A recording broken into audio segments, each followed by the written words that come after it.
Hello प्यारे बच्चों, बहुत बहुत स्वागत है आप सभी का अमित सर की इस स्पेशल क्लास में। तो मुझे उम्मीद है कि आप सभी बच्चे एकदम बढ़िया होंगे, फिट फाइन चकाचक टकाटक और ललन टॉप। और उम्मीद तो ये भी है कि आप लोग अब अच्छे तरीके से पढ़ाई में जुटे होंगे, पढ़ाई करने में, क्योंकि बोर्ड के एग्जाम बहुत नजदीक है। हमारी रिवाइज इंडिया सीरीज में आप लोग रिवीजन कर रहे हैं और बच्चों रिवीजन बहुत ज्यादा जरूरी है। तो चलिए आज हम लोग रिवीजन करने जा रहे हैं एक अपना सबसे ज्यादा इंपॉर्टेंट चैप्टर, या ये कह सकते हैं कि मोस्ट इंपॉर्टेंट चैप्टर्स में से एक, सांख्यिकी। और पूरे चैप्टर का जो निचोड़ है बेटा वो केवल 25 मिनट में निकलेगा, है ना। केवल 25 मिनट में हम लोग इस पूरे चैप्टर को रिवाइज करने वाले हैं। तो चलिए शुरू करते हैं। सबसे पहले बात करेंगे बेटा कि केंद्रीय प्रवृत्ति की माप क्या होती है। यानी ये जो सांख्यिकी है इसमें हम लोग डेटा के बारे में यानी आंकड़ों के बारे में पढ़ते हैं। आंकड़ों को हम लोग एनालाइज करते हैं, आंकड़ों का विश्लेषण करते हैं और आंकड़ों से ही हम लोग कुछ ऐसे मान निकालते हैं जो सारे आंकड़ों को रिप्रेजेंट कर देते हैं, प्रतिनिधित्व कर देते हैं। जैसे कि हमारे पास तीन तरह के मान होते हैं। एक हमारे पास होता है परिसर, दूसरा हमारे पास होता है माध्य, और फिर हमारे पास होता है माध्यक, और हमारे पास होता है प्यारे बच्चों बहुलक। तो ये कुछ ऐसे मान हैं कि जिनसे हम लोग अपने सभी आंकड़ों को क्या कर देते हैं, रिप्रेजेंट कर देते हैं, दिखा देते हैं। ठीक है, तो देखते हैं कि इनमें क्या क्या चीजें हैं, कैसे कैसे निकाला जाता है माध्य, कैसे माध्यक निकाला जाता है, कैसे बहुलक निकाला जाता है। एक एक करके इसको समझते हैं। तो सबसे पहले प्यारे बच्चों मैं कुछ छोटी छोटी सी बातें आपको बताना चाहूंगा जो आपकी एग्जाम पॉइंट ऑफ व्यू से बहुत ज्यादा इंपॉर्टेंट है, और ये कई बार एक एक नंबर में बहुविकल्प में भी पूछ लिया जाता है। तो जैसे आपको वर्गीकृत आंकड़े दिए गए हैं, यानी आंकड़ों को वर्गों में बांटा गया है। वर्गों में जैसे मान लीजिए आपको वर्ग दिया गया है कैसे, 10 से 20, या आपको दिया गया है 20 से 30, फिर आपको दिया गया है 30 से 40। तो इन्हें हम क्या कहते हैं, इन्हें हम लोग वर्ग कहते हैं। अब अगर आपको इन्हीं वर्ग की क्या निकालनी है, वर्ग माप निकालनी है, यानी कि चौड़ाई निकालनी है। वर्ग माप का मतलब होता है चौड़ाई, जिसे हम लोग क्या बोलते हैं, शॉर्ट में हम लोग एच बोलते हैं। तो अगर आपको ये निकालना है तो उसके लिए आपको उच्च सीमा में से निम्न सीमा को घटाना पड़ेगा। ठीक है, अगर आप परिसर निकालना चाहते हैं, क्योंकि परिसर पे भी आता है क्वेश्चन, परिसर यानी कि रेंज अगर आप निकालना चाहते हैं तो रेंज का फॉर्मूला क्या होता है बच्चों, रेंज का फॉर्मूला ये होता है कि जो सबसे बड़ा मान होता है उसमें से हम सबसे छोटा मान जो होता है उसको घटा देते हैं। मान लीजिए कि आपके आंकड़े जो हैं एक से शुरू हो रहे हैं, 1 2 6 8 12, ठीक है 18, और ये कहाँ तक जा रहा है, ये आंकड़े आपके जा रहे हैं 32 तक। और अगर आपको इनका क्या निकालना है, परिसर निकालना है, तो आप सबसे बड़ा मान देखिए क्या है यहाँ पर 32। इसमें से आप सबसे छोटा मान घटा देंगे। सबसे छोटा मान क्या है, 1, तो 32 में से 1 जाएगा तो कितना आ जाएगा, 31। ये आपका क्या हो जाएगा, रेंज यानी कि परिसर हो जाएगा। इसके बाद बच्चों बात करते हैं मध्य बिंदु, जिसे हम लोग वर्ग चिन्ह भी कहते हैं। और जो वर्ग चिन्ह होता है उसको हम एक्स आई से रिप्रेजेंट करते हैं। बेटा यहाँ पर आई से कंफ्यूज मत होना। आई का मतलब ये होता है कि कौन सा आंकड़ा नंबर है, यानी आंकड़ा कौन सा वाला है। जैसे अगर आपके पास यहाँ पे लिखा है x1, या आपके पास लिखा हुआ है x2, आपके पास लिखा हुआ है x3, आपके पास लिखा हुआ है x4, आपके पास लिखा हुआ है x5। तो बेटा ये 1 2 3 4 5 का क्या मतलब है, पहला आंकड़ा, दूसरा आंकड़ा, तीसरा आंकड़ा, चौथा आंकड़ा, पांचवा आंकड़ा, और इस तरीके से कहां तक जाते हैं हम लोग, एक्स आई तक जाते हैं, यानी आई वाला आंकड़ा, आईवा आंकड़ा। ठीक है, जैसे पहला आंकड़ा, दूसरा, तीसरा, चौथा, पांचवा, तो एक्स आई का मतलब क्या है, आईवा आंकड़ा। आई का मान जो है 1 2 3 4 5 6 ऐसे शुरू होता है। समझ में आ रही है बात। तो बेटा ये जो एक्स आई है, यानी कि जिसे हम वर्ग चिन्ह या मध्य बिंदु कहते हैं, ये कैसे निकाला जाता है, उच्च सीमा में हम निम्न सीमा को क्या कर देते हैं, प्लस कर देते हैं और 2 से भाग देते हैं, यानी दोनों को जोड़ देते हैं और फिर उसका आधा कर देते हैं। जैसे अगर आपको यहाँ पे 20 से 30 का निकालना है तो आप क्या करेंगे, 20 में 20 में आप 30 को ऐड करेंगे, जोड़ेंगे और फिर इसको 2 से भाग दे देंगे। 20 और 30 कितना होता है, 50 होता है। 50 का आधा करेंगे तो कितना आ जाएगा, 25, यानी कि 25 हो जाएगा। तो इस तरीके से आप मध्य बिंदु यानी कि वर्ग चिन्ह निकाल सकते हैं। इसके बाद आगे बढ़ते हैं और बात करते हैं बच्चों, अगर आपको अवर्गीकृत आंकड़े दे दिए जाए, यानी कि आपको ढेर सारे आंकड़े दे दिए जाए, जैसे कि x1 x2 x3, है ना, x4 x5, और कहां तक दे दिए जाए, आपको मान लो xn तक दे दिए, है ना, तो क्या करोगे आप, इसका माध्य कैसे निकालोगे बेटा, माध्य का मतलब होता है औसत। माध्य का मतलब एक तरह से औसत ही होता है। इसको हम लोग समांतर माध्य भी कहते हैं, और इसको हम किससे रिप्रेजेंट करते हैं, एक्स बार से दिखाते हैं। एक्स और उसके ऊपर एक डंडा लगा होता है, एक लाइन खींची होती है, जिसको हम बोलते हैं बच्चों बार। ठीक है, तो एक्स बार बराबर क्या हो जाता है, सभी आंकड़ों का योग और बटे में कुल आंकड़ों की संख्या, यानी जितने भी आंकड़े आपको दिए गए हैं सभी आंकड़ों को आप क्या कर देंगे, जोड़ देंगे। यानी एक्स बार बराबर हो जाएगा मेरे प्यारे बच्चों, x1 plus x2 plus x3 plus x4, कहां तक दिए गए हैं आपको ये आंकड़े, ये आपको आंकड़े दिए गए हैं xn तक। n xn क्या है, nवा आंकड़ा है। ठीक है, और कुल आंकड़े कितने हैं भाई, देखो ये पहला, ये दूसरा, ये तीसरा, ये चौथा, और ये कौन सा है, nवा आंकड़ा। तो यानी कि टोटल कितने आंकड़े हैं, n आंकड़े हैं। तो सबको ऊपर जोड़ देंगे, सभी आंकड़ों का जोड़, और बटे में कुल आंकड़ों की संख्या, कितने आंकड़े हैं, टोटल n आंकड़े, जैसे कि 5 है, 6 है, 7 है, 15 है, 50 है, 250 है, 300, 3000 है, कुछ भी हो सकता है n का मान, तो प्राकृतिक संख्या ही होगा। ठीक है, तो ये सबको समझ में आ गया, ये किस तरीके से निकालना है। चलिए अभी क्वेश्चन प्रैक्टिस करेंगे तो समझ में आ जाएगा। इसके बाद प्यारे बच्चों माध्य के बारे में बात करते हैं। अगर हम लोग प्रत्यक्ष विधि यानी कि डायरेक्ट मेथड से निकालते हैं, तो प्रत्यक्ष विधि को इंग्लिश में क्या बोला जाता है, इसे बोला जाता है प्यारे बच्चों डायरेक्ट मेथड। ठीक है, प्रत्यक्ष विधि से यानी डायरेक्ट मेथड से समांतर माध्य कैसे निकाला जाता है, ये आपका फॉर्मूला होता है सिग्मा एफ आई एक्स आई बटे में सिग्मा एफ आई। अब आप सोच रहे होंगे कि सर यहाँ पे एफ आई क्या है, एक्स आई क्या है, तो बेटा एक्स आई तो अभी मैंने आपको बताया ये क्या है, मध्य बिंदु है। एक्स आई क्या है, मध्य बिंदु यानी कि वर्ग चिन्ह, ये तो मध्य बिंदु है। और यहाँ पर एफ आई जो है बच्चों वो क्या है, संगत बारंबारता। संगत क्या है बच्चों, बारंबारता, जो आंकड़ा है उस आंकड़े की बारंबारता क्या है। बारंबारता का मतलब होता है कोई आंकड़ा कितनी बार आ रहा है। ठीक है, चलो इसके बाद बच्चों जब हम लोग कल्पित माध्य विधि लगाते हैं माध्य निकालने के लिए, तो उसमें हमें किसी एक्सआई के किसी एक आंकड़े को, जो हमें एक्सआई दिया होता है, मतलब जो हमें वर्ग चिन्ह जितने भी दिए होते हैं, यहाँ पर जो भी वर्ग चिन्ह दिए होते हैं, जो भी हम एक्सआई निकालते हैं, उनमें से किसी एक आंकड़े को, और किस आंकड़े को मानते हैं, जो बिल्कुल बीचों बीच में होता है, उस आंकड़े को हम यहाँ पर ए मान लेते हैं, यानी कि हम उसे कल्पित माध्य मान लेते हैं। ए क्या होता है बच्चों, कल्पित माध्य होता है। ए को हम कहते हैं कल्पित माध्य, यानी कि अज्यूम्ड मीन। इंग्लिश में क्या बोला जाता है, अज्यूम्ड मीन बोला जाता है, कल्पित माध्य। और इसीलिए बेटा इसको इंग्लिश में बोला जाता है कल्पित माध्य विधि, अज्यूम्ड मीन मेथड। ओके, तो कैसे निकालेंगे यहाँ से, ये बिल्कुल सिंपल है, A plus sigma F I D I बटे सिग्मा एफ आई, यानी एफ आई डी आई की पहले आप गुणा निकालेंगे। इस एफ आई डी आई का मतलब यहाँ पर है कि पहले आप एफ आई की डी आई के साथ गुणा निकालेंगे। अब सवाल ये है कि डी आई कैसे निकलेगा, तो बेटा डी आई निकलता है मेरे बच्चों एक्स आई में से ए घटाने पर। और एक्स आई तो आपको पता ही है, जो यहाँ पर सारे आंकड़े दिए हैं। ए कैसे पता लगता है, जो बिल्कुल बीचों बीच में आंकड़ा होता है उसको हम कल्पित माध्य मान लेते हैं। और फिर जब डी आई आ जाता है तो जो आपकी बारंबारता दी गई होती है उसकी उन दोनों की आपस में गुणा कर देते हैं। और ये जो सिग्मा होता है मेरे प्यारे बच्चों, इस सिग्मा का मतलब होता है योग। योग का मतलब होता है जोड़ना। योग का मतलब क्या है, जोड़ना, यानी समेशन। इसको इंग्लिश में क्या बोलते हैं, समेशन। समेशन बोलते हैं, समेशन का मतलब होता है बेटा जोड़ना। सिग्मा आप इसको बोलते हैं, सिग्मा। ठीक है, ये सबको समझ में आ गया। चलिए, तो ये फॉर्मूले हैं, इनको लिख लो, इस पर अभी हम लोग प्रैक्टिस करेंगे। देन इसके बाद बेटा आता है पग विचलन विधि। पग विचलन का मतलब है, पग का मतलब है बेटा स्टेप, विचलन का मतलब है डेविएशन, यानी कि विचलन कितना हो रहा है, डेविएशन कितना है। पग विचलन विधि यानी कि स्टेप डेविएशन मेथड।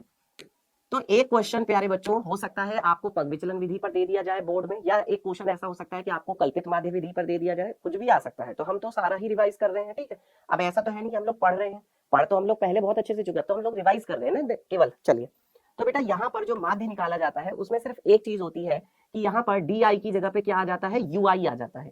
ठीक है, और गुणा में एच और आ जाता है, एच और आ जाता है। एच आप लोग जानते ही है, एच क्या है बेटा, एच जो है वो वर्ग माप है, जो अभी मैं आप लोगों को बता चुका हूँ। कैसे निकाली जाती है, उच्च सीमा में से निम्न सीमा को घटा देते हैं। और बेटा यू आई कैसे निकाला जाता है, अब आप सोच रहे होंगे कि सर ये तो एक नई चीज आ गई यू आई।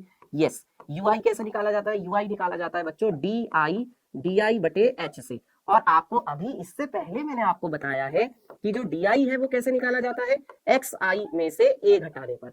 ए क्या है मेरे प्यारे बच्चों, यहाँ पर कल्पित माध्य है। ठीक है, और एक्स आई क्या है, वर्ग चिन्ह है, यानी कि मध्य बिंदु है।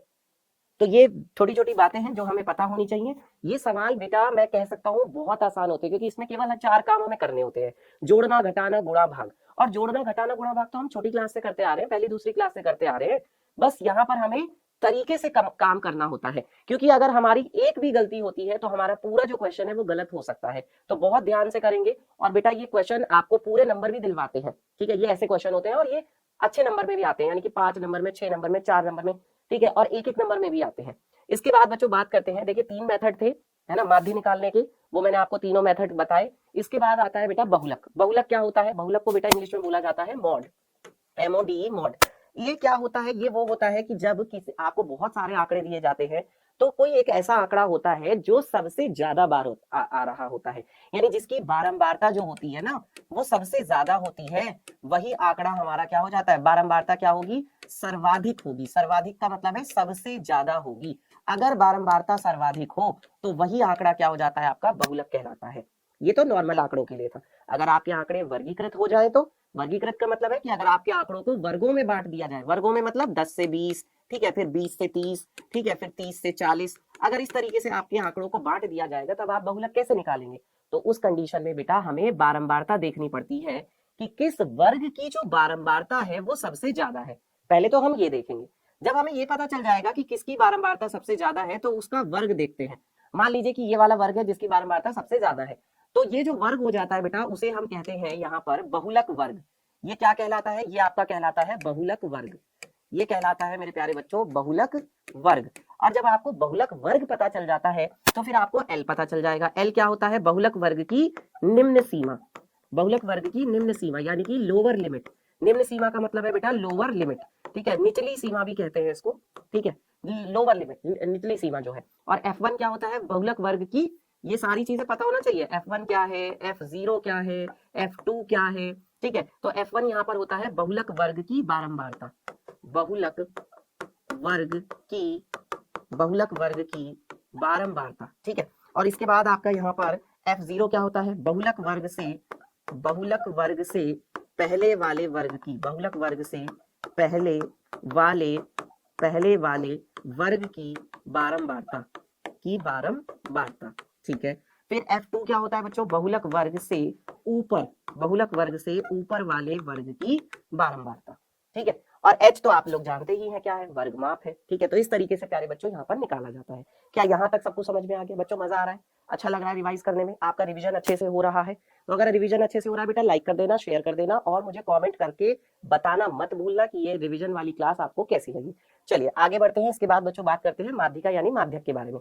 तो माध्यक कैसे निकाला जाता है? किसी भी, जब आपको आंकड़े दिए जाते हैं और वो आंकड़े अवर्गीकृत है, तो अवर्गीकृत आंकड़ों के लिए आपको ये देखना होता है कि n क्या है। अगर n बेटा विषम होता है, तो अगर n विषम होता है तब आप क्या करते हैं? माध्यिका n+1/2 वापद हो जाता है। जैसे मान लो आपको दिया गया है 1 2, ठीक है, 6 7, है ना, और क्या दिया हुआ है 5, ये आपको आंकड़े दिए गए। तो सबसे पहला काम क्या होता है? सबसे पहला काम होता है सभी आंकड़ों को आरोही या अवरोही क्रम में लगाना। या तो असेंडिंग ऑर्डर में लगाते हैं या डिसेंडिंग ऑर्डर में लगाते हैं। आरोही क्रम क्या होता है? बढ़ता क्रम, 1 2 5 6 7, ये हो जाएगा आरोही क्रम। अब आप ने देखा कि भाई यहाँ पर 1 2 3 4 5, यानी n बराबर क्या है? 5 है, मतलब टोटल 5 आंकड़े हैं। 5 आंकड़े हैं यानी कि n क्या है बेटा? विषम है। तो आपकी माध्यिका क्या हो जाएगी? माध्यिका हो जाएगी n+1/2 वापद, यानी ये आपका हो जाएगा 5+1/2 वापद, यानी ये आपका क्या हो जाएगा? 5 और 1 6/2 वापद, ठीक है। इसका मतलब 6/2 का मतलब क्या हो गया? 2 तिया 6 यानी 3वां पद। 3वां पद का मतलब क्या है? 3वें पद का मतलब है ये पहला पद, ये दूसरा पद, ये तीसरा पद, तो 5 हो जाएगा आपका आंसर। आपका माध्यिका यानी m बराबर क्या हो जाएगा? 5 हो जाएगा। ये होता है मेरे प्यारे बच्चों तरीका, ठीक है। जब आपसे कहा जाए कि n जो है वो सम है, मान लो अगर इसी में एक आंकड़ा और दे दिया जाता कोई है, अगर मान लो इसी में ही कोई एक आंकड़ा और दे दिया जाता है, जैसे मान लीजिए 1 2, ठीक है, 4 6 8, है ना, और क्या दिया है 10, ये दिया है आपको। तो कितने आंकड़े हैं ये टोटल? 1 2 3 4 5 6, टोटल 6 आंकड़े हैं, यानी n का मान क्या है? सम है। n बराबर क्या है? 6। तो बेटा तब ये वाला फॉर्मूला लगाएंगे, n/2 वापद प्लस n+1/2 वापद, और फिर पूरे का क्या निकालेंगे? आधा कर देंगे, ठीक है। तो जब n की जगह पे तुम यहाँ पे 6 रखोगे ना, तो क्या आएगा बेटा? ये आपके पास आ जाएगा 3वां पद, 3वां पद, ठीक है, प्लस 4वां पद, 4वां पद, है ना, और इसके बटे में क्या आ जाएगा? 2 आ जाएगा। तो बेटा 3वां पद प्लस 4वां पद, 3वां पद प्लस 4वां पद क्या होगा? हाँ 3वां पद प्लस 4वां पद क्या होगा? तीसरा और चौथा पद, है ना। 3वां और 4वां पद मतलब क्या है? तीसरा और चौथा पद। तो बेटा यहाँ पर तीसरा और चौथा पद क्या हो जाएगा? देखो तीसरा पद है यहाँ पर 4 और चौथा पद है 6, तो यानी 4 और 6 को आप क्या कर देंगे? 4 और 6 को आप जोड़ेंगे और फिर इसका आधा कर देंगे, 10/2, 10/2 का मतलब हो गया बेटा 5। ये आपका आंसर हो जाएगा। ये आपका क्या हो जाएगा? आंसर हो जाएगा। पक्का समझ में आ गया सभी को? चाहे 3वां 4वां का हो, चाहे तीसरा चौथा का हो, बात एक ही है, ठीक है। तो यहाँ तक सबको समझ में आ गया, ठीक है। 15वां अगर आएगा तो उसको फिर कैसे बोलोगे? ठीक है, तो इसीलिए वाह लगाया गया है वहां पे। चलिए अब इसके बाद आगे बढ़ते हैं बच्चों, बात करते हैं अब जब आपके आंकड़े वर्गीकृत होंगे तो वर्गीकृत आंकड़ों का माध्यक कैसे निकाला जाएगा। तो वर्गीकृत का मतलब क्या है कि अब आपके आंकड़ों को वर्गों में बांट दिया गया है, मतलब 10 से 20, 20 से 30, ठीक है, 30 से 40, ठीक है, 40 से 50। तो यहाँ पर आपको क्या करना होता है बेटा कि जो आपको बारंबारता यानी f दी गया होता है उससे आप निकालते हैं कम्युलेटिव फ्रीक्वेंसी यानी कि संचयी बारंबारता। कम्युलेटिव फ्रीक्वेंसी निकालेंगे संचयी बारंबारता। तो पहले वाले की मान लीजिए यहाँ पे 1 है, यहाँ पे 2 है, यहाँ पे 1 है, यहाँ पे 3 है, तो कैसे आती है भाई? पहले वाले की तो 1 की 1 ही आ जाएगी, दूसरे में क्या करेंगे? इस 1 में 2 जोड़ते हैं तो 3 आ जाता है, 3 में 1 जोड़ेंगे तो क्या आ जाएगा? 4, 4 में 3 जोड़ेंगे तो कितना आ जाएगा? 7। इस तरीके से आ जाता है। अब आपने देखा कि भाई यहाँ पर n का मान क्या है? n का मान तो यहाँ पर 7 आ रहा है, तो यानी कि आप n/2 निकालेंगे, n/2 कितना आ जाएगा, 7/2 आ जाएगा। ठीक है, 7/2 का मतलब कितना होगा, 7/2 का मतलब हो गया कि 7 का आधा, 7 का आधा होता है बेटा 3.5, है ना, 3.5, 3.5 होगा। तो 3.5वां आंकड़ा कहाँ पे आएगा, अब 3.5वां आंकड़ा नहीं होता है, या तो तीसरा आंकड़ा होता है या चौथा आंकड़ा होता है, 3.5वां कोई आंकड़ा नहीं होता है।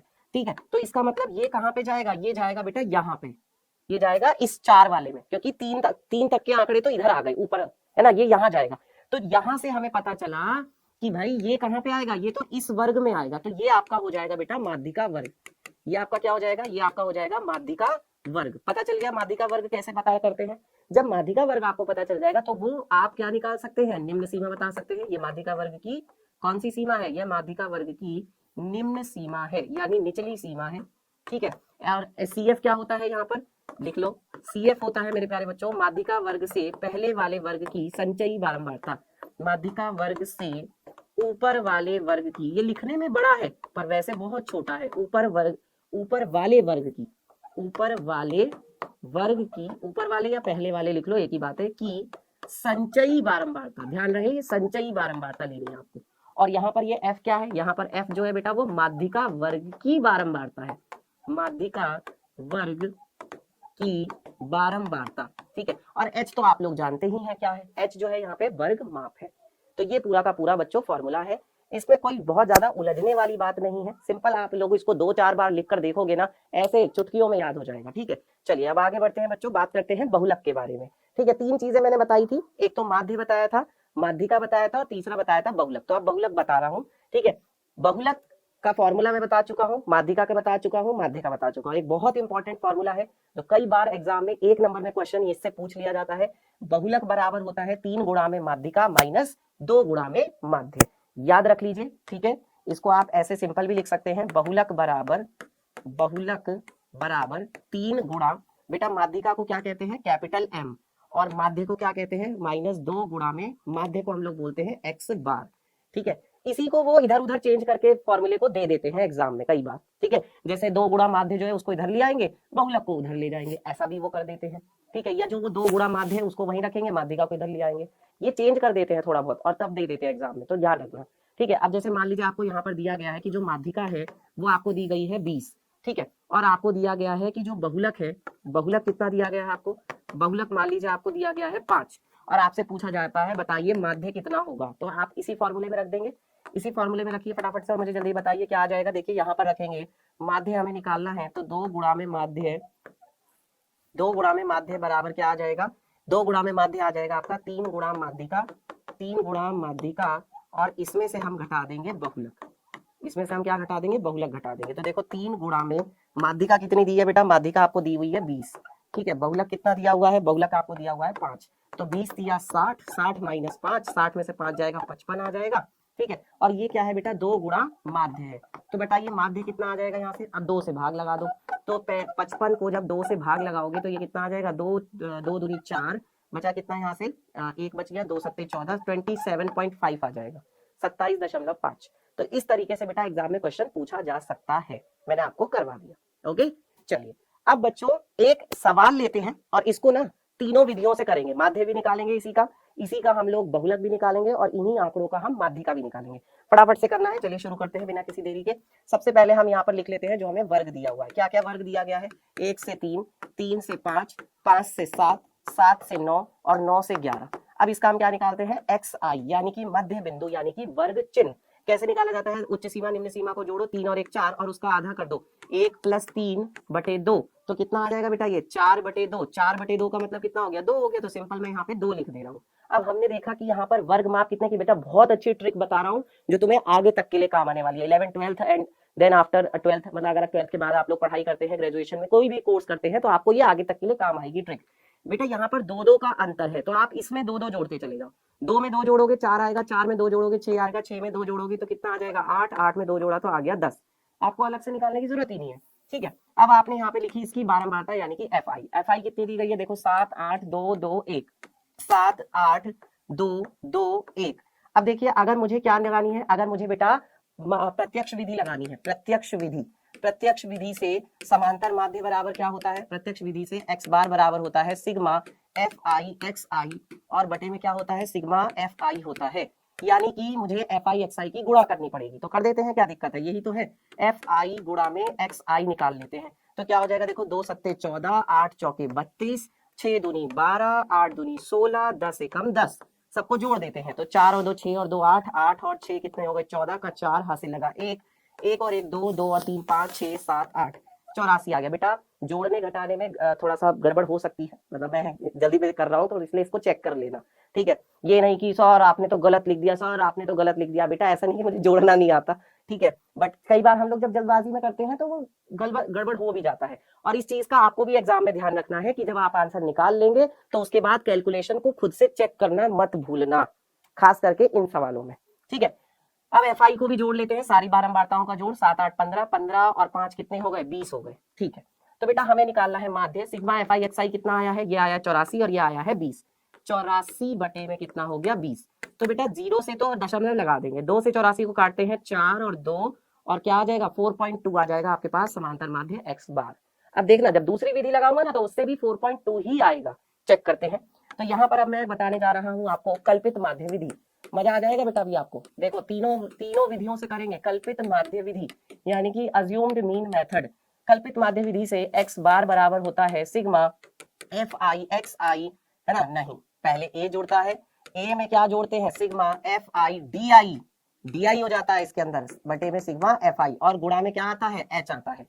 यही होता है ना, बताओ यही होता है कि नहीं, अरे इसमें गुणा में एच नहीं होता भाई, हाँ चलो। तो इसके बाद क्या करेंगे, अब आपको कल्पित माध्य मानना पड़ेगा। तो भाई कल्पित माध्य किसे माना जाए, कौन सा ऐसा आंकड़ा है एक्स का, ऐसा कौन सा मान है जो बिल्कुल बीचों बीच में है, 1 2 3 4 5, 5 आंकड़े हैं, तो बेटा यहाँ पर 6 जो है ये बिल्कुल बीचों बीच में है, यही आपका क्या हो जाएगा, कल्पित माध्य हो जाएगा।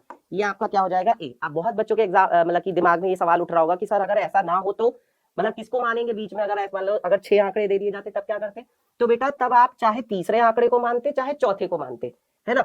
तो तब आप चाहे तीसरे या चौथे में से दोनों में से किसी को भी मानते, आंसर आपका तब भी सही आता, वो गलत नहीं आएगा। आप तीसरे को भी मान सकते हो कल्पित माध्य, चौथे को भी मान सकते हो, कोई दिक्कत नहीं है, ठीक है, ध्यान रखना इस चीज का। तो यहाँ पर हम निकालेंगे डी आई, डी आई कैसे निकलता है बेटा, एक्स आई में से ए घटाने पर, ठीक है। तो ये है हमारा सारा एक्स आई, यानी कि 2 2 है, 4 है, 6 है, 8 है और 10 है। अब इसमें से हमने ए किसको माना है, 6 को माना है, तो 6 को घटा देते हैं सब में से, 6 को घटा दो, माइनस कर दो, कितना आ जाएगा, 2 में से 6 जाएगा तो आपके पास आएगा माइनस का 4, ये आ जाएगा माइनस का 2, ये आ जाएगा आपके पास 0, ये आपके पास 2 और ये आपके पास 4।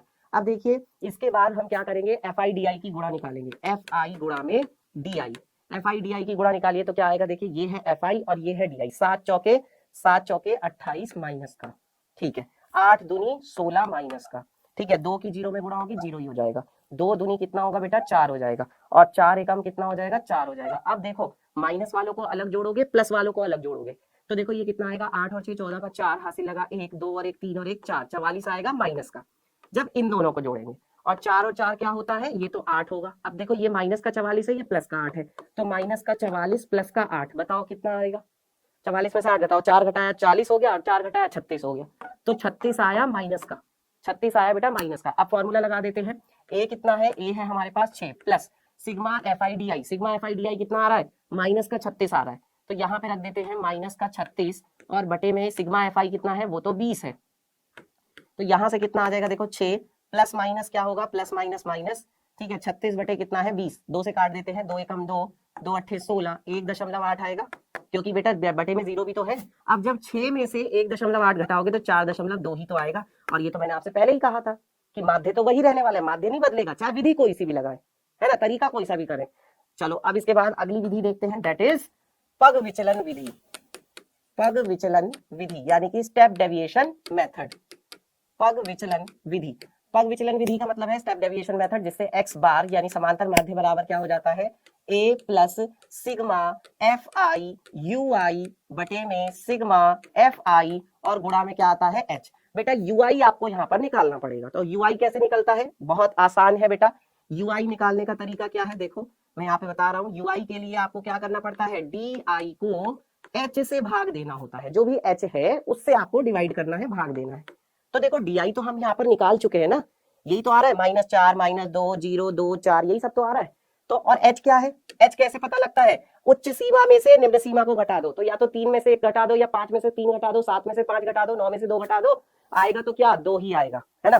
क्योंकि क्या है आपका ये 2। अच्छा ठीक है, अब यहाँ पर आप क्या करेंगे, यहाँ पर देखिए डी आई जो है -4 है, -4 को 2 से भाग दोगे, -2 को 2 से भाग दोगे, 0 को 2 से भाग दोगे, फिर बेटा 1 को 2 से भाग दो, यहाँ पर क्या है 2, हाँ तो 2 को आपने 2 से भाग दिया, 4 को आपने 2 से भाग दिया, ये आपके पास आ रहा है -2, ये आपके पास आ रहा है -1, ये आपके पास आ रहा है 0, ये आपके पास आ रहा है 1, ये आपके पास आ रहा है 2। ठीक है, ui भी आ चुका है। अब लास्ट काम हमारा क्या है, अब हमारा लास्ट काम है fi की ui के साथ में गुणा निकालना। तो इसको मैं लेफ्ट साइड में निकाल दे रहा हूँ, क्या दिक्कत है, पता तो चल रहा है ना कि काम क्या हो रहा है। तो देखो di क्या, ui क्या है, -2 -1 0 1 2, और हमारे पास fi क्या है ये, तो 7 दूनी -14। ठीक है, फिर 8 की -1 में गुणा होगी तो कितना आएगा, -8 एकम 8, 0 की 2 में गुणा हो जाएगी 0 हो जाएगा, फिर यहाँ पर है 2, 2 की गुणा 1 में होगी तो 2 एकम 2 आ जाएगा, फिर यहाँ पर है 1, 1 की गुणा 2 में होगी तो फिर से 2 एकम 2 हो जाएगा। ठीक है, इन सबको भी जोड़ देते हैं, देखो 14 और 8 कितने हो जाएंगे, 8 4 12 का 2 यानी कि 22, ये होगा बेटा -22। ठीक है, ये क्या होगा, ये होगा आपका यहाँ पे -22, इधर लिख दे रहा हूँ, -22 होगा, 2 और 2 कितना होगा, +4 होगा, 2 और 2 +4, तो -22 में से +4, -22 + 4, 22 में से 4 घटाओगे तो माइनस का क्या आएगा, 18 आएगा, 18 ही तो आएगा माइनस का। ठीक है, अब फॉर्मूला लगा देते हैं, ये रहा, देखो ए तो हमारे पास 6 ही था, वो तो हमने 6 ही मान रखा है, सिग्मा एफ आई यू आई कितना आ रहा है, -18 आ रहा है, सिग्मा एफ आई कितना है 20, और गुणा में एच का मान कितना है बेटा, एच का मान देखो ये लिखा हुआ है, एच का मान 2, तो यहाँ पे हमने यहाँ रख दिया 2। अब देखो क्या कट रहा है, क्या बच रहा है, देखिए 2 से ये कट गया, 2 से 2 कट गया, 0 से यहाँ पे दशमलव लग जाएगा यानी 6, और प्लस माइनस क्या होगा, -18 बटे कितना होगा, ये वाली 0 यानी कि 10, तो बेटा ये आ जाएगा 6 - 18 बटे 10 का मतलब 1.8, यानी यहाँ से भी कितना आ गया 4.2, ये आपका आ गया x बार, और आपकी पग विचलन विधि फिनिश। ठीक है, तो तीनों विधियां मैंने आपको यहाँ पर बता दी है। ओके, चलिए अब इसके बाद बच्चों यही सेम क्वेश्चन हम लोग किसके लिए करेंगे, माध्यिका निकालने के लिए करेंगे। ठीक है, चलो अब हम इससे क्या निकालते हैं, माध्यिका। तो माध्यिका के लिए सबसे पहले मैं यहाँ पर अपना जो वर्ग है वो लिख लेता हूँ, वर्ग हमें क्या दिया गया है 1 से 3, मैं आप यहाँ पर निकालने जा रहा हूँ बेटा माध्यिका, माध्यिका निकालने जा रहे हैं हम लोग 1 से 3, 3 से 5, 5 से 7, 7 से 9 और 9 से 11, लास्ट यही है ना, 9 से 11 ही तो है लास्ट। हाँ, 7 8 2 2 1, ये है इसकी बारंबारता, बारंबारता लिख लेते हैं, क्या दी गई है हमें यहाँ पे f, 7 8 2 2 1। मैंने आपको बताया था कि हम यहाँ पे क्या निकालते हैं, CF निकालते हैं, यानी संचयी बारंबारता, कम्युलेटिव फ्रीक्वेंसी। तो पहले वाली तो 7 ऐसे ही आ जाएगी, 7 8 कितने होते हैं 15, 15 और 2 कितने हो जाएंगे 17, 17 और 2 कितने हो जाएंगे 19, 19 और 1 कितना हो जाएगा बेटा 20। ये जो 20 आया है यही आपका क्या है, सिग्मा एफ आई है, यही आपका एन का मान भी है, ये भी याद रखेंगे, यही एन का मान है, तो ये कितना आ रहा है 20 आ रहा है। ठीक है, सिग्मा एफ आई निकालोगे तो वो भी तो 20 ही आएगा सबको जोड़ने पर। तो बच्चों हम क्या निकालते हैं, n बटे 2 निकालते हैं, यानी कि 20 बटे 2, 20 बटे 2 का मतलब कितना हो गया 10 हो गया। अब 10 आ गया तो आपको ये पता चल गया कि भाई 10वां आंकड़ा आपका कहाँ पे आएगा, देखो यहाँ पर, यहाँ तो 7वें आंकड़े तक आ जाएंगे, यहाँ तो 7वें आंकड़े तक आ जाएगा, 7 के बाद 8वां 9वां 10वां 11वां 12वां 13वां 14वां 15वां, 15वें आंकड़े तक यहाँ पे आएंगे, यानी ये आपका जो है अब आपके काम की बात है, ये जो है बात समझ में आ रही है। तो इसको हम क्या बोलेंगे, इसको हम बोलेंगे माध्यिका वर्ग, ये जो है आपका क्या है बेटा माध्यिका वर्ग है, यहाँ पे आप लिख सकते हैं ये क्या है, माध्यिका वर्ग है, माध्यिका वर्ग। माध्यिका वर्ग आपको पता चल गया क्या है, 3 से 5, माध्यिका वर्ग है 3 से 5, तो यानी माध्यिका वर्ग की निम्न सीमा क्या हो जाएगी 3, माध्यिका वर्ग की बारंबारता f का मान क्या हो जाएगा, माध्यिका वर्ग की जो बारंबारता बेटा वो है यहाँ पर 8। ठीक है, CF क्या होता है, माध्यिका वर्ग से ऊपर वाले वर्ग की संचयी बारंबारता। ध्यान रहे कई बार बच्चे गलती करते हैं कि वो माध्यिका वर्ग की संचयी बारंबारता लिख देते हैं, जबकि CF का यहाँ पर जो मतलब है वो है माध्यिका वर्ग से ऊपर वाले वर्ग की संचयी बारंबारता, जो कि कितनी है 7 है। ठीक है, और H का मान क्या हो जाएगा, सब में हमें पता है 2 2 का अंतराल चल रहा है, 1 से 3, 3 से 5, 5 से 7, 7 से 9, 9 से 11, तो 2 2 का अंतराल चल रहा है, तो H का मान हो गया 2। अब सीधा लगा देते हैं माध्यिका का फॉर्मूला, माध्यिका या जिसे हम बेटा माध्यक भी कहते हैं, बच्चे कंफ्यूज मत हो जाना, दोनों का मतलब एक ही है, चाहे माध्यिका लिखा हुआ है चाहे माध्यक लिखा हुआ है, दोनों का मतलब एक ही है। कैपिटल M से हम इसको रिप्रेजेंट करते हैं, दिखाते हैं, L प्लस क्या हो जाता है n बटे 2 माइनस का CF, और बटे में क्या होता है F, और गुणा में क्या होता है H। बस फॉर्मूला लगाना है, आंसर आ जाएगा। तो बेटा यहाँ से L का मान कितना है आपके पास, देखो L का मान है हमारे पास 3, प्लस n बटे 2 का मान कितना है, वो है हमारे पास 10, देख लो n बटे 2 डायरेक्ट रख देंगे, n बटे 2 का मान कितना है 10 है। CF कितना है, CF है हमारे पास यहाँ पर 7, तो 10 - 7 बटे में F का मान कितना है, f का मान है हमारे पास यहाँ पर 8 और गुणा में h का मान है बेटा 2, तो ये आपके पास आ जाएगा 3, 10 में से 7 गया 3/8 गुणा 2, 2 एकम 2, 2 चौके 8, यानी 3 + 3/4, 3/4 का मतलब क्या हुआ 3 + 0.25 होगा ये, क्योंकि 1/2 का मतलब तो क्या, सॉरी 0.75 होगा, हाँ 0. क्या हो जाएगा 75, बस इन दोनों को जोड़ देते हैं तो ये आपके पास क्या आ जाएगा 3.75 आ जाएगा। ठीक है, ये आपकी माध्यिका आ गई। और देखो माध्यिका उसी वर्ग के अंदर आएगी जो हमने, हमारा माध्यिका वर्ग आ रहा था, माध्यिका वर्ग क्या था हमारा 3 से 5, तो ये जो 3.75 है वो 3 और 5 के बीच में ही तो है ना बेटा, है कि नहीं है, बताइए आप लोग। बिल्कुल सही बात है। चलिए अब इसी, ये क्वेश्चन भी हो गया, अब इसी क्वेश्चन को हम लोग बहुलक के लिए भी कर लेते हैं ताकि आपका पूरा रिविजन हो जाए। ठीक है, तो बहुलक के लिए क्या करना पड़ता है बेटा, देखो बहुलक के लिए सबसे जरूरी है बारंबारता का पता लगाना, किस वर्ग की बारंबारता सबसे अधिक है, वही हमारा क्या हो जाता है बहुलक वर्ग। f1 माइनस का f0 बटे में क्या होता है 2f1 माइनस का f0 माइनस का f2 गुणा में h। तो बच्चों यहाँ पर जो आपकी बहुलक वर्ग है उसका पता लगेगा बारंबारता को देखने पर। जब हमने देखा कि यहाँ पे 7 है, यहाँ पे 8 है, यहाँ पे 2 2 1, सबसे अधिक बारंबारता तो ये 8 वाली है, सबसे अधिक बारंबारता क्या है 8 है ना, तो बेटा यही आपका क्या हो जाएगा, यही आपका बहुलक वर्ग होगा। पता चल गया है ना कि क्यों है ये बहुलक वर्ग। देखो हवा में तीर नहीं चलाना है, ये क्यों है बहुलक वर्ग, इसका रीजन क्या है, क्योंकि ये जो 8 है ये सबसे अधिक बारंबारता है, सबसे बड़ी बारंबारता है, इससे अधिक बारंबारता कोई और नहीं है, तो यही 3 से 5 वाला हमारा क्या हो जाएगा बहुलक वर्ग हो जाएगा। अब जब हमें ये पता चल गया कि बहुलक वर्ग यहाँ पर क्या है, तो L का मान हमें पता चल गया 3 है, क्योंकि बहुलक वर्ग की ये निम्न सीमा होती है। फिर क्या होगा बेटा f1 का मान लिखेंगे, f0 लिखेंगे, f2 लिखेंगे, इन तीनों का मान निकालते हैं। तो देखो बेटा पहले क्या है f1 जो क्या होता है बहुलक वर्ग की बारंबारता, तो बहुलक वर्ग की बारंबारता यहाँ पर क्या है 8 है, तो यहाँ पर आपके पास आ जाएगा 8। f0 क्या होता है बेटा बहुलक वर्ग से पहले वाले वर्ग की बारंबारता, तो बहुलक वर्ग से पहले वाले वर्ग की बारंबारता है 7, तो ये हो जाएगा आपके पास यहाँ पर 7। फिर f2 होता है बहुलक वर्ग से बाद में आने वाले वर्ग की बारंबारता, तो वो है यहाँ पर 2, तो ये आपके पास यहाँ पर हो जाएगा 2। अब फॉर्मूले के अंदर उठा के फेंक देते हैं, तो L का मान कितना है 3 प्लस f1 का मान कितना है बेटा 8 माइनस f0 है 7। ठीक है, 2 गुणा में f1 यानी 2 गुणा में क्या हो जाएगा 8 माइनस f0 यानी कि 7 माइनस f2 यानी कि 2, और गुणा में h का मान कितना है बेटा हमारे पास यहाँ पर 2, तो ये आपके पास आ जाएगा 3 प्लस 8 में से 7 गया 1, 2 अट्ठे 16 और माइनस माइनस प्लस यानी कि 7 और 2 कितने हो गए 9, गुणा में कितना आ गया बच्चों 2, तो ये आपके पास आ जाएगा 3 प्लस 2 एकम 2 और 16 में से 9 जाएंगे तो आपके पास आएगा 7। 7 से इसको भाग दे देते हैं, 7 से 2 को भाग देना है, दशमलव लगेगा, 0 बढ़ेगी, 7 एकम 7, 7 दूनी कितना आ जाएगा 14, बचेगा कितना 6, पॉइंट लगा हुआ है 0 बढ़ा सकते हैं, 7 सते 7 अट्ठे 56, 7 अट्ठे 56 कितना बच गया 4 बच गया, तो ये आपके पास कितना आ जाएगा 3 प्लस 0.28, इसका मतलब ये कितना आ जाएगा आपके पास 3.28, ये आपके पास आ जाएगी बच्चों माध्यिका।